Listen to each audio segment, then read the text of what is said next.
নমস্কাৰ, আশা কৰোঁ সকলোৱে ভালে আছে। আজি খুব এটা দৰকাৰী টপিক লৈ আহিছোঁ আমাৰ মহিলাসকলৰ কাৰণে।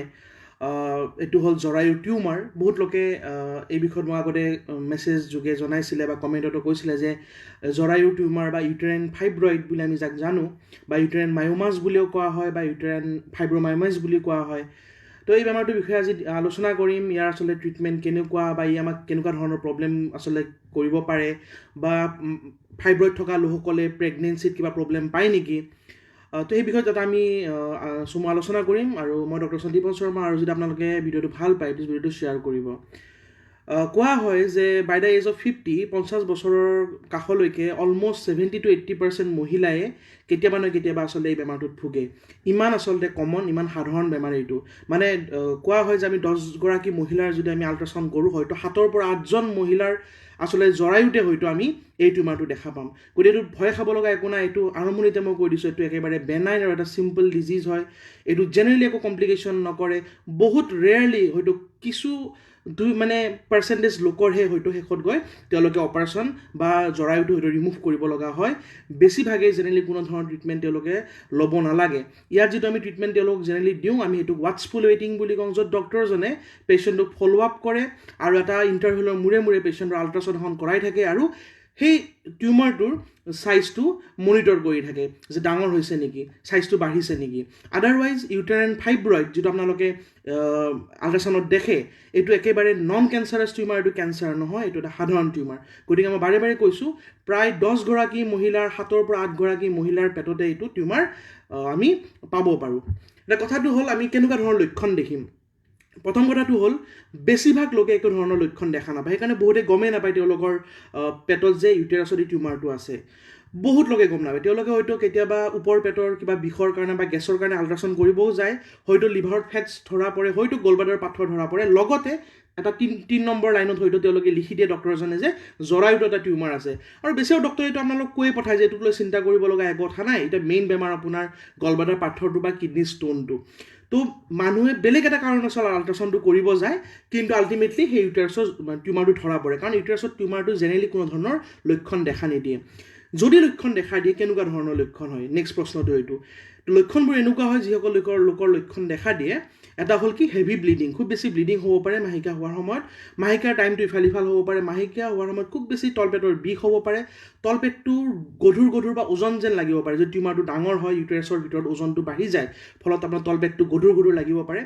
ৰেয়াৰলি, মই কৈছোঁ ৰেয়াৰলি, কিছুমান লোকৰ এই ফাইব্ৰইড থকাৰ কাৰণে প্ৰেগনেণ্ট হোৱাত বা প্ৰেগনেঞ্চি কণ্টিনিউ কৰাত কেতিয়াবা প্ৰব্লেম হ'ব পাৰে, যদিও বা এইটো বহুত ৰেয়াৰলি হয়, এইটো খুব কমন নহয়। খুব ইম্পৰ্টেণ্ট কথা। এটা কথাটো হ'ল, আমি কি ইনভেষ্টিগেশ্যন কৰিম। এটা হ'ল কি আল্ট্ৰাচাউণ্ড জেনেৰেলি কৰা যায়, আল্ট্ৰাচাউণ্ডতে বস্তু ধৰা পৰে। কিন্তু কিছুমানৰ ব্লাড টেষ্ট কৰিব দিওঁ কি কাৰণত, কাৰণ দেখা গৈছে কিছুমানৰ ব্লিডিং হোৱাৰ কাৰণে দুৰ্বল হৈ যায়, আমি হিমগ্ল'বিনটো চাব দিওঁ, কাৰণ তেওঁলোকৰ হিমগ্ল'বিনৰ মাত্ৰাটো কম থাকিব পাৰে। জেনেৰেলি কোনটো বয়সত হয়, এইটো জেনেৰেলি 30 বছৰৰ আশে পাশে ধৰা পৰে, হয়তো 25ৰ পৰা 35 এইখিনি বয়সত হায়েষ্ট ধৰা পৰে এই বেমাৰটো। কাৰ বেছিকৈ হয়, তেওঁলোকৰ বেছিকৈ হয় যাৰ ফেমিলিত হিষ্ট্ৰী আছে, হয়তো তেওঁৰ বায়েকৰ বা মাকৰ হয়তো আছে, তেওঁলোকৰ বেছি হয়। অলপ শকত মহিলাসকলৰ এইটো হোৱাটো ক্ষীণ মহিলাসকলতকৈ অলপ চান্সটো বেছি। তথাপিও সকলোৰে হ'ব পাৰে তেনেকুৱা একো নহয়, শকত মহিলাসকলৰ অলপ চান্সটো বেছি হয়। তো এইকেইটা হ'ল মেইনলি। আৰু কথাটো হ'ল কি, প্ৰেগনেঞ্চিৰ সময়ত বহুতৰ চাইজটো বাঢ়ে। এইটো খুব দৰকাৰী।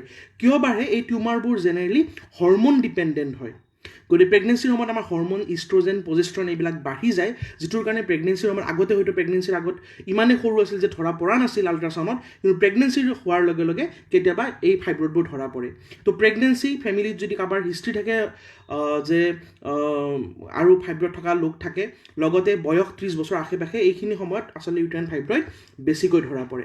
ট্ৰিটমেণ্টৰ ওপৰত মই কওঁ, মই বাৰে বাৰে কৈছোঁ যে মেক্সিমাম লোকৰে আচলতে এইটোত কোনো ধৰণৰ ট্ৰিটমেণ্টৰ দৰকাৰ নহয়।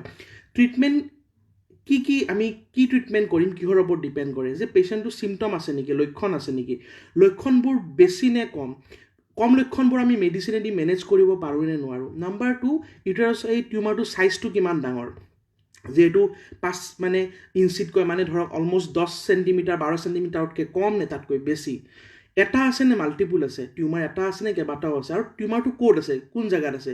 লগতে আৰু এটা খুব ইম্পৰ্টেণ্ট কথা, যে টিউমাৰটো প্ৰেগনেঞ্চিত কিবা প্ৰব্লেম কৰিছে নেকি। এই বিভিন্ন ফেক্টৰৰ ওপৰত ডিপেণ্ড কৰে আচলতে আমি কি কৰিম।